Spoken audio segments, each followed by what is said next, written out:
Muy buenas, damas, butrules y viciosos del ajedrez en general. Nuevamente la sección de campeones del mundo sin corona, aquellos que han sido jugadores destacados de la historia del ajedrez que no han llegado a ser campeones del mundo. Hoy os traemos a Aaron Nimzowitsch. Aaron Nimzowitsch fue un buen jugador, aunque no destacó precisamente por ser un grandísimo jugador, sino por ser un teórico, un filósofo relacionado a la enseñanza del ajedrez. Sin duda, una de las obras que estarán en la mayoría de casas donde habitan ajedrecistas es Mi Sistema, un gran libro donde habla sobre la teoría y los planes del ajedrez. Está considerado como uno de los mejores libros de la historia, pero se encuentra en tercer lugar, muy cerca de nuestro jaque al aprendizaje y nuestro jaque al conocimiento. Creo que Mi Sistema no podrá alcanzarlos, pero estará cerca de intentarlo. De Aaron Nimzowitsch, comentaros que fue, sobre todo, como hemos dicho, un escritor, un teórico relacionado con el ajedrez y el aprendizaje del mismo, y era letón. Nació en Riga, en la capital de Letonia, y fue considerado uno de los mejores jugadores a finales de 1920. Sin duda, era una persona muy significativa en la enseñanza del ajedrez y creó grandes partidas como la que vamos a ver a continuación, contra Friedrich Samis. También tiene Nimzowitsch varias aperturas en las que tienen relevancia con su nombre, en la defensa Nimzo-India y demás. Entonces, sin más dilación, vamos a ver la partida que le enfrentó a Samis. Samis lleva las piezas blancas y jugó peón D4. Como siempre, decimos, controlando casillas centrales.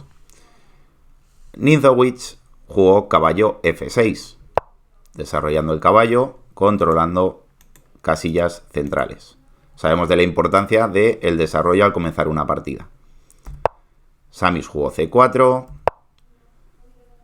Nimzowitsch respondió con E6. Y Samis jugó caballo F3. Todo tiene que ver relacionado con el control de las casillas centrales al comenzar una partida. Y Nimzowitsch contestó con B6. Su intención era jugar alfil B7, situando el alfil en la gran diagonal blanca. Samis continuó con G3, fianchetando su alfil también de F1 a G2.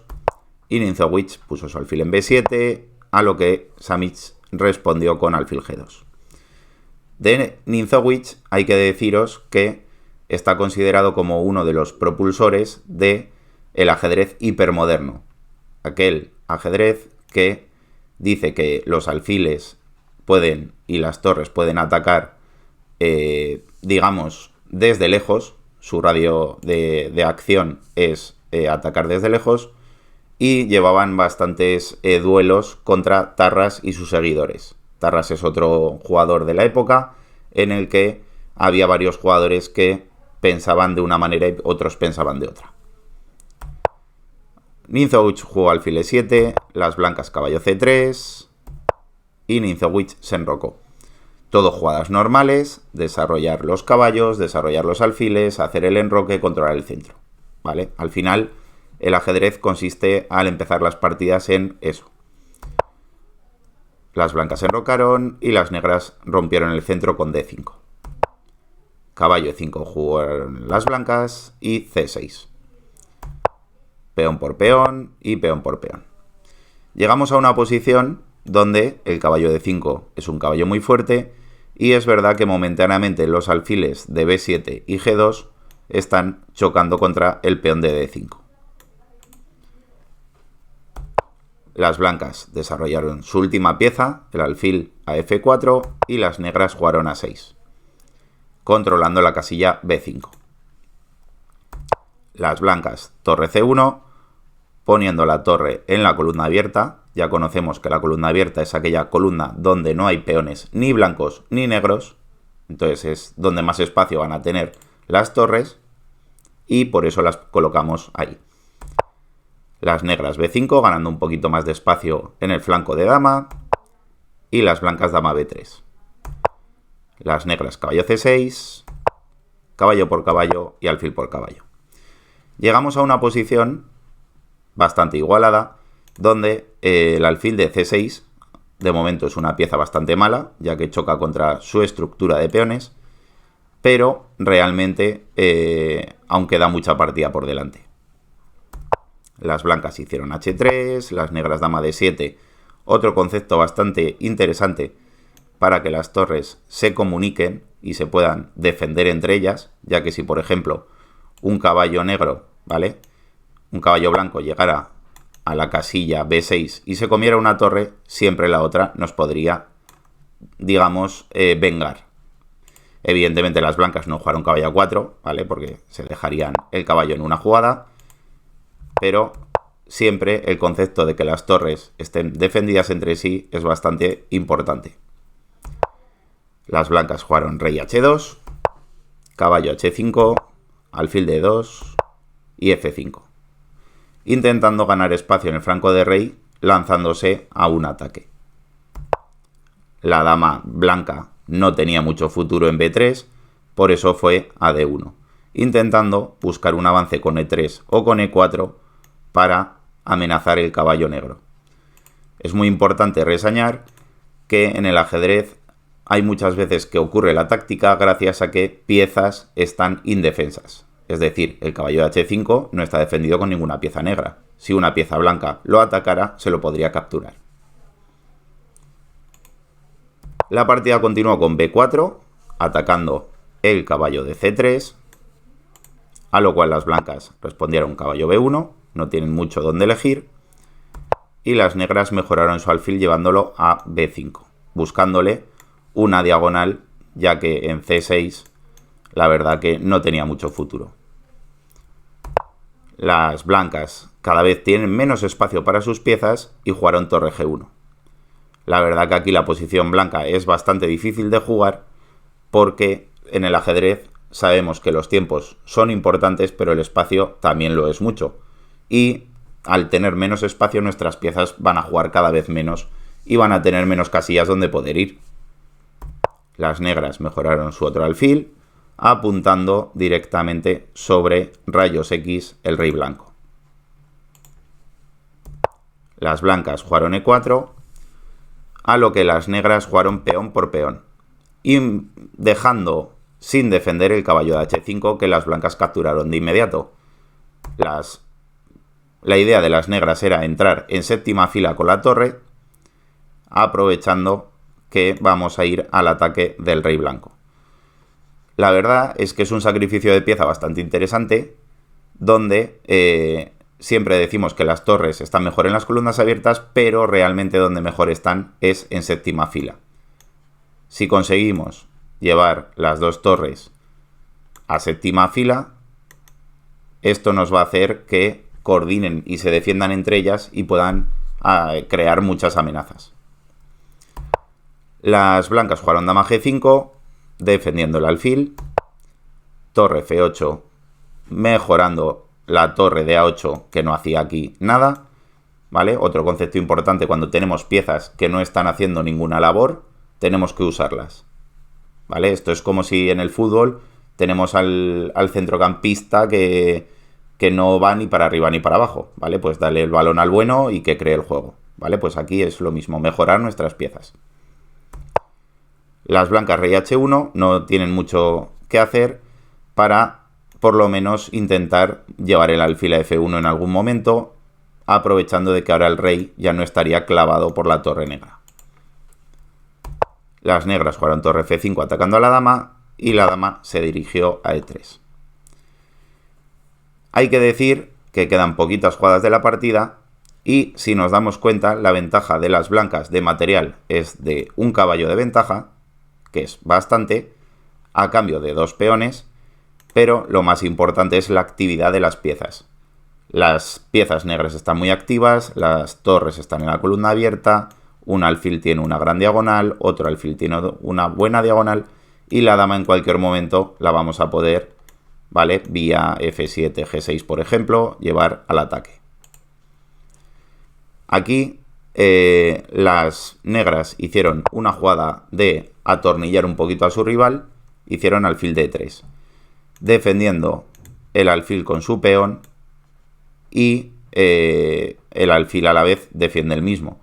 Y sobre todo creando nuevas amenazas, como capturar el caballo en algún momento. Las blancas jugaron torre E1 y aquí las negras hicieron una jugada sorprendente y las blancas abandonaron. Paramos el vídeo, pausamos, a ver si alguien acierta qué jugada harían las negras. En el ajedrez hay veces que nos volvemos locos y empezamos a querer sacrificar piezas, querer atacar a toda costa y al final el rival se nos las va comiendo y a lo que nos damos cuenta ya no tenemos nada de ventaja. Sin embargo, en esta partida y en esta posición en concreto, las negras hicieron H6 y las blancas abandonaron. Vamos a ver y a entender por qué abandonaron. Abandonaron básicamente porque nos encontramos increíblemente en la jugada 25 en una posición de Zuswan. Zuswan es una palabra que viene del alemán que básicamente nos viene a decir que cada jugada que realice lo único que puede hacer es empeorar su posición. Es decir, no tiene ni una sola jugada buena las blancas. Y diréis, pero hombre, aún tiene muchas piezas y puede mover, ¿vale? Vamos a ver varias opciones. Por ejemplo, el caballo blanco no puede moverse ni a A3 ni a C3, ya que sería capturado por el peón. El peón de B3 el peón de B2 podría mover a B3, a lo cual simplemente las negras podrían hacer A5 y seguiríamos en las mismas. Si las blancas hacen A3, las negras harían A5 y después de peón por peón, lo mismo. El caballo no se puede mover, el alfil no puede ir a C3 porque sería capturado y no podría ir a C1 porque perdería el caballo ya que la torre no lo defendería. Por lo tanto, el alfil tampoco se puede mover, ni el alfil ni el caballo. Si las blancas, jugaran torre D1, simplemente las negras podrían hacer torre 2 y la dama blanca está encerrada. No tiene ninguna casilla donde poder ir sin ser capturada por las negras. Otra jugada que podríamos pensar es H4. Movemos estos peones de momento y a ver qué ocurre. Realmente las negras podrían hacer una jugada de paso, como por ejemplo rey H8, y decirle a las blancas, te vuelve a tocar mover. Y entonces no pueden realizar muchas jugadas. Si por ejemplo ahora viniera H5, la torre capturaría y después de alfil H3 única, torre por H3 vendría mate. Si por el contrario, en esta posición hacemos G4, hay un remate bastante bonito que sería torre F3, atacando a la dama blanca, que no tiene casillas donde mover, y si el alfil blanco capturara esa torre, vendría torre H2, jaque mate. Entonces, ¿qué poder hacer en esta posición? Realmente no tenemos ni una sola jugada. Si por ejemplo el alfil viniera a F1, las negras simplemente podrían hacer torre por F1, recuperando la pieza, y tras torre por F1, alfil por F1, la ventaja de las negras, que han recuperado material y tendrían ahora mismo 2 peones de ventaja, y todas las piezas bien coordinadas sobre el ataque del rey blanco, le dan una ventaja muy grande. El concepto del Zuswan es muy importante y normalmente se da en finales de partida, es decir, cuando tenemos poquitas piezas. Pero incluso, como podéis ver, en posiciones de medio juego se pueden llegar a dar. Otra de las posibilidades sería que ocurre si hacemos rey H2.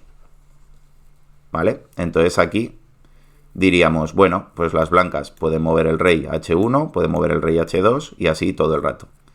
Pero realmente las negras tienen torre F3 aprovechando que el alfil de G2 está clavado y no puede capturar a la torre, y la presión sobre el punto G3 es fulminante, pero además recordamos que la dama blanca está encerrada y no tiene casilla donde mover.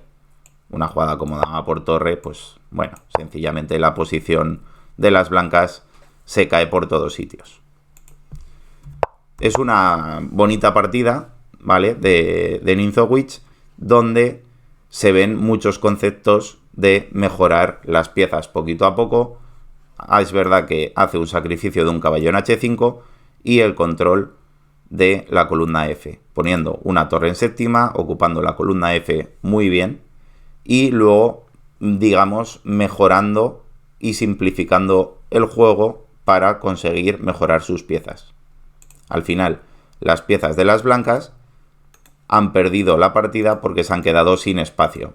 No tienen casi ni casillas donde mover y cada jugada que hacen viene a ser una jugada peor. Una bonita partida, sin lugar a dudas, de Aaron Ninzowitsch, uno de los más ilustres ajedrecistas que han contribuido sin duda más y mejor a la historia del ajedrez. Espero que os haya gustado. Estamos en Mundo 64, campeones sin corona, aquellos que han sido grandísimos jugadores del ajedrez, pero que no han llegado a ser campeones del mundo. Espero que os haya gustado, nos vemos en el siguiente vídeo. Adiós.